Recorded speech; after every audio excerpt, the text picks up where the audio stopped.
آپ اپنے امتیوں کو کیسے پہچانیں گے؟ نبی مکرم صلی اللہ علیہ وسلم نے فرمایا کہ اگر کہیں سیاہ مشکی گھوڑے کھڑے ہوں اور ان میں کوئی گھوڑا ایسا داخل ہو جائے جس کے چہرہ بھی سفید ہو، جس کے پاؤں بھی سفید ہوں، کیا وہ پہچانا نہیں جائے گا؟ صحابہ نے کہا یا رسول اللہ دور سے پہچانا جائے گا۔ تو نبی مکرم صلی اللہ علیہ وسلم فرماتے ہیں ان امتی یأتی یوم القیامت غرا محجلین من آثار الوضوء، میرے امتی لوگ قیامت کے دن وضو کے اعضاء کے چمکنے سے پہچانے جائیں گے۔ جب میرے سامنے آئیں گے تو ان کے وضو کے اعضاء چمک رہے ہوں گے، اور یہ کبھی کبھی وضو کرنے والوں کے نہیں چمکیں گے، یہ بات ذہن میں رکھنا، کیونکہ نماز کبھی کبھی فرض نہیں ہے، مستقل فرض ہے۔ کسی بھی حالت میں نماز کی معافی نہیں ہے، کسی بھی حالت میں نماز کی معافی نہیں ہے۔ نماز میں تخفیف ضرور ہے، کھڑے ہو کر نہیں پڑھ سکتے بیٹھ کے پڑھ لو، بیٹھ کر نہیں پڑھ سکتے لیٹ کر پڑھ لو، حرکت نہیں کر سکتے اشارے سے پڑھ لو، پڑھنی ضرور ہے، معافی نہیں ہے۔ سفر میں ہے، سفر تکلیف والا ہے، 4 نہیں پڑھنی 2 پڑھ لیں، وقت پر نہیں پڑھ سکتے اکٹھی کر لیں، معافی نہیں ہے، پڑھنی ضرور ہے۔ اس لیے مستقل نماز فرض ہے۔ حج اگر آپ کے پاس پیسہ موجود ہے، آپ صحت مند ہیں تو زندگی میں ایک بار فرض ہے، نمازیں ہر روز فرض ہے۔ زکوٰۃ اس پر فرض ہے جس کے پاس مال و دولت ہے، نماز ہر انسان پر فرض ہے، وہ بیمار ہو، وہ تندرست ہو، وہ جیسا بھی ہو۔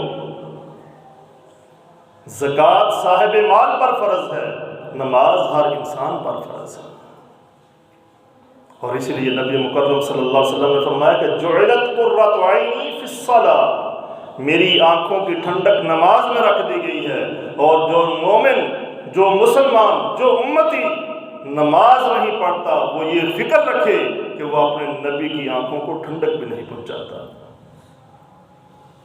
جیسے کسی کے ہاں بچہ پیدا ہوتا ہے تو اس کو دعا کیا دی جاتی ہے؟ اللہ آپ کی اولاد کو آپ کی آنکھوں کی ٹھنڈک بنائے،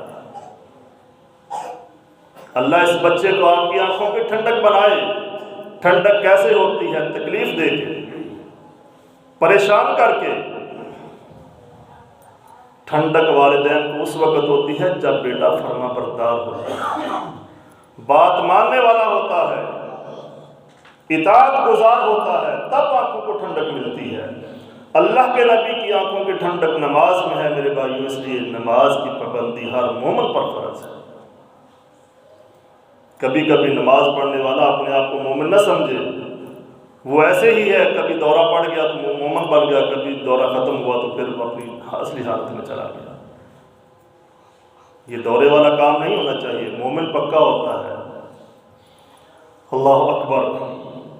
عبداللہ بن مسعود رضی اللہ تعالیٰ عنہ کہتے ہیں کہ نبی مکرم صلی اللہ علیہ وسلم نے جب فرمایا کہ انت مع من احببت، اے میرے صحابی قیامت کے دن تو انہی لوگوں کے ساتھ ہوگا جن سے تو محبت کرتا ہے، تو عبداللہ بن مسعود رضی اللہ تعالیٰ عنہ کہتے ہیں ہمیں کسی چیز سے اتنی کبھی خوشی نصیب نہیں ہوئی تھی جتنی نبی مکرم صلی اللہ علیہ وسلم کے اس فرمان کو سن کر ہمیں خوشی ہوئی کہ ہم ان جیسے اعمال نہ بھی کر سکیں، ابو بکر عمر عثمان علی رضی اللہ عنہ مجمعین جیسے اعمال نہ بھی کر سکیں، لیکن ہم ان سے محبت کرتے ہیں، ہم قیامت کے دن ان کے ساتھ ہوں گے۔ اگر اللہ کے نبی کا ساتھ چاہیے، اللہ کے نبی کے صحابہ کا ساتھ چاہیے، تو پھر ان سے محبت کرنی ہوگی، ان کی اطاعت گزاری کرنی ہوگی۔ نبی مکرم صلی اللہ علیہ وسلم نے فرمایا، اللہ اکبر۔ عبداللہ بن مسعود کی دوسری روایت ہے، نبی اکرم صلی اللہ علیہ وسلم فرماتے ہیں کہ المرء مع من احب، بندہ انہی کے ساتھ ہوگا جن سے وہ محبت رکھے گا۔ اب ہمیں خود اپنے دلوں کو ٹٹولنا چاہیے کہ ہمارے دلوں کے اندر کیا اللہ اور اس کے رسول کی محبت زیادہ ہے یا اس دنیا کی محبت زیادہ ہے؟ ہم کس سے محبت زیادہ کرتے ہیں؟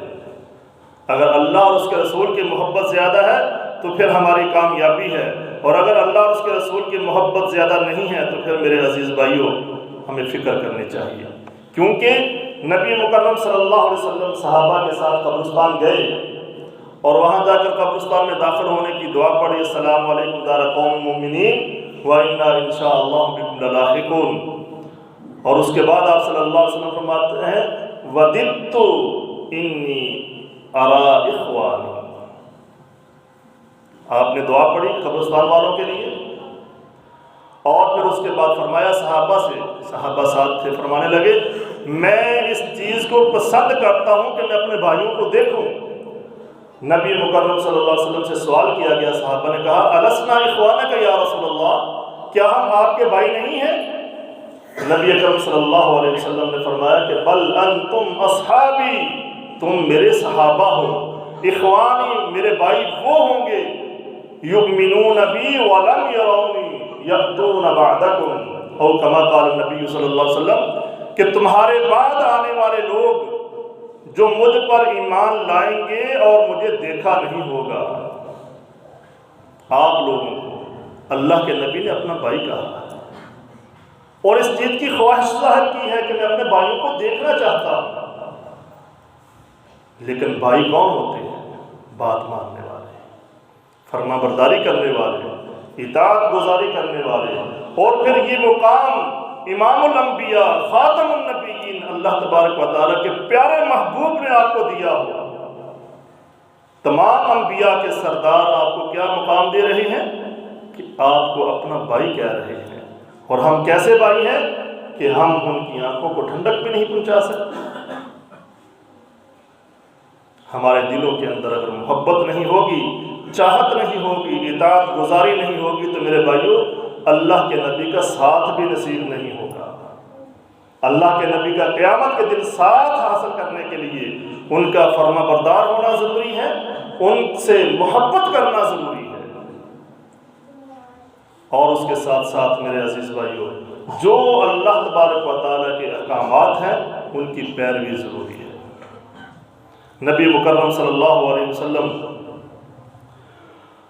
اللہ اکبر، اسی روایت میں آگے جا کر فرماتے ہیں کہ قیامت کا دن ہوگا، کچھ لوگ میری امت کے، ان کے چہرے چمک رہے ہوں گے، ان کے ہاتھ اور پاؤں چمک رہے ہوں گے، وہ میری طرف حوض کوثر کی جانب آئیں گے، لیکن ان کے سامنے دیوار کر دی جائے گی، تو میں کہوں گا امتی امتی، میرے امتی لوگ ہیں، ان کو میرے پاس آنے دیا جائے، تو آگے سے جواب آئے گا کہ اللہ کے نبی آپ کو نہیں پتا یہ آپ کے اس دنیا سے چلے جانے کے بعد بدل گئے تھے، انہوں نے اپنے رویوں کو بدل دیا، انہوں نے اپنے کردار کو بدل دیا، انہوں نے اپنی روایات کو بدل دیا۔ تو نبی مکرم صلی اللہ علیہ وسلم فرماتے ہیں کہ جب یہ جواب آئے گا تو میں کیا کہوں گا؟ سحقاً سحقاً لمن غیر باتي، دوری ہو اس انسان کے لیے، دوری ہو اس کے لیے جو میرے اس دنیا سے چلے کے آنے کے بعد تبدیل ہو گیا، جس نے خود کو بدل دیا، دین اسلام کو بدل دیا، دین اسلام کے اندر اپنی مرضی کی چیزیں لے کر داخل کر کے اپنی مرضی سے زندگی گزارنی شروع کر دی۔ اللہ کے نبی فرماتے ہیں کہ وہ میرے حوض کوثر تک نہیں پہنچ پائے گا۔ اپنی زندگی کو اللہ اور اس کے رسول کی اطاعت میں گزاریے، اور جو فرامین ہیں قرآن اور حدیث کے اندر اسی پر زندگی گزارنے کی کوشش کیجیے۔ جگہ جگہ سے باتیں سن کر، لا علم لوگوں سے باتیں سن کر اس پر زندگی گزارنے کی کوشش نہ کیجیے۔